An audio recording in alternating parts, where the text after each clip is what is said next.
prep list and produce prep because produce needs to be isolated from everything else.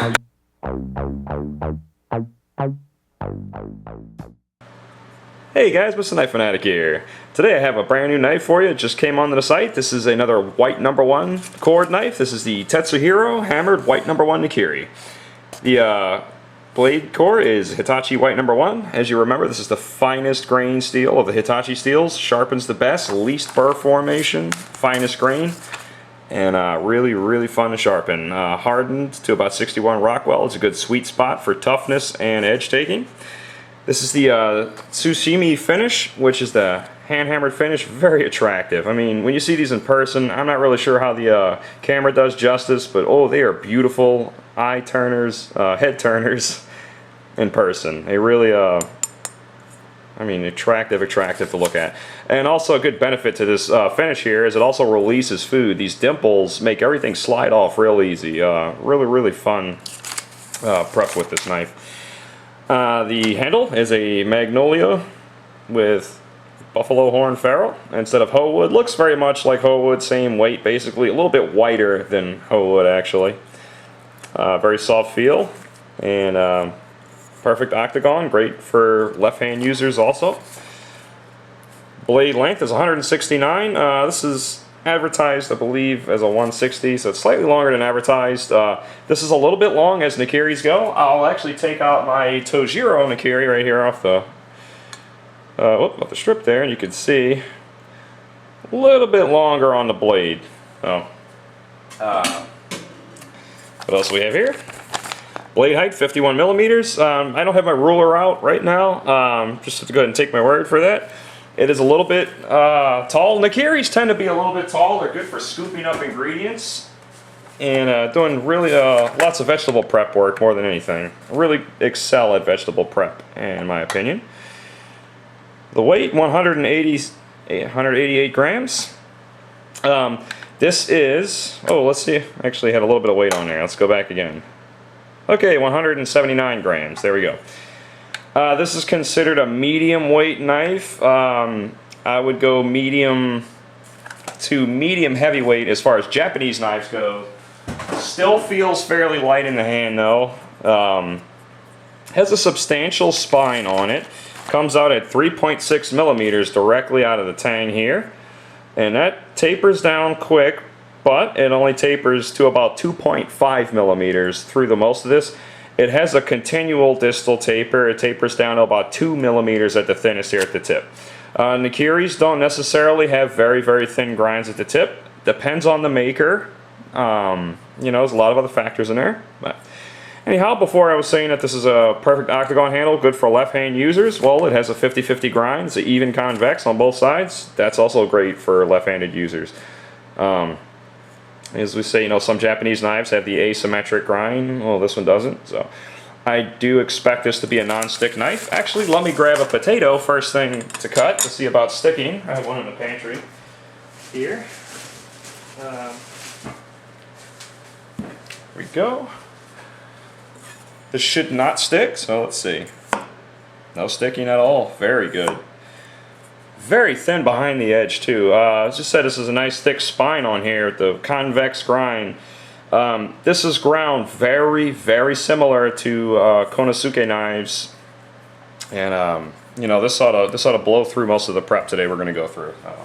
Let's get ourselves a towel and get to it. Have a little bit of a leak and some mushrooms here to take care of. I will have another one of these Tetsuhiro hand hammers to take care of, review. I have a Gyoto to do next, and it will probably be my next video. So, and I'll do onions and some different ingredients with those, so you can see how it performs on those. All right.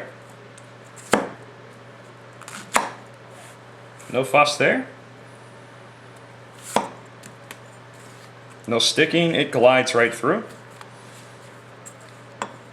So you have a nice, good flat profile. A little bit of a just a little touch of sweep there, so you can get a little bit of rocking done for some herbs. I like that. Very smooth feel to it too.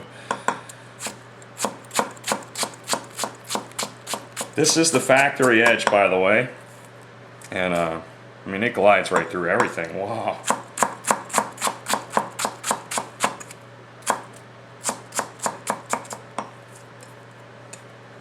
I will do a couple of techniques. I will do a little chopping and a little rocking.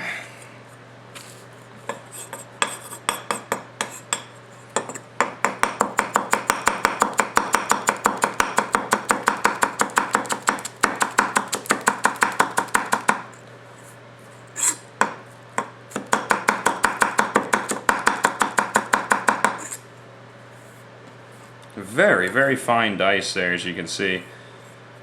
This is extremely thin behind the edge for especially for a white #1 knife. You don't find a lot of white #1 knives that are exceptionally thin. They tend to give them a little extra cladding.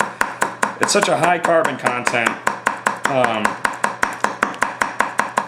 White #1 does not necessarily take a beating as well as blue steel does, but it sharpens much faster. So, a little give and take, you know. Well, you can see it chops like a dream. This is a very, very nice Nakiri here. The grind on this is close, very close to the Tanaka Damascus Nakiri, actually.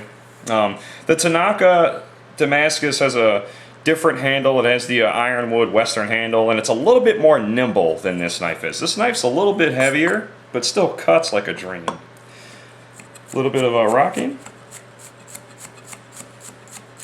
Yes, like glass. Very nice. The extra weight of the spine gives you a very sure feel in the hand, a very comfortable, you know, very familiar feel in a way, like you've already used this knife, you know? That just feels beautiful in the hand.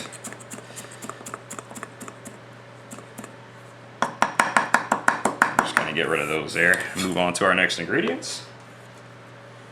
As you can see, even these little thin pieces of leek that normally will kind of crunch up on you, they're pushing right off of this finish very nicely. So not only attractive, but very functional. I'm not sure if this is a stainless finish or not. I can tell you it's not going to be reactive because it's such a thick cladding. So you really, whether this is stainless cladding or not is kind of immaterial. I think it might be. A lot more makers are starting to do that. We didn't do balance point either. A little bit in front of your pinch grip, actually. So, and let's go ahead and slice through some mushrooms. These will be very easy for the knife.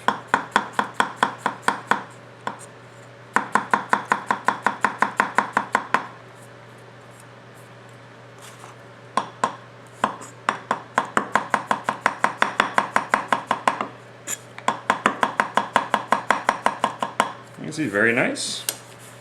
And I'll go ahead and just dice one of these mushrooms up, maybe give you a little idea of how thin the grind is. Normally we don't use mushrooms like this, but hey, it's a video. Let's see, do it in half like this.